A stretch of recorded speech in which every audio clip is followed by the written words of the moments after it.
Welcome to Shopware tutorial. In this, we learn how to hide custom reviewed. Log into the backend. Go to Configuration, then Basic Setting. Click Front End and then Item Recommendations. Set the Customer Also View drop-down to No and save.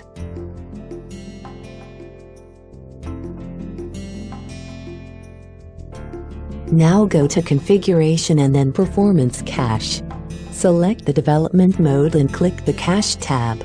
Then click Select All, then click Clear.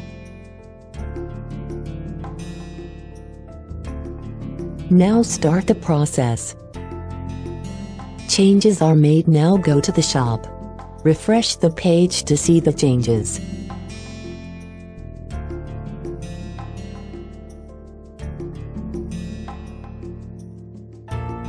Thanks for watching. For more updates and Shopware video tutorials, please subscribe to our channel. And also do not forget to press the bell icon, so that you never miss our upcoming videos.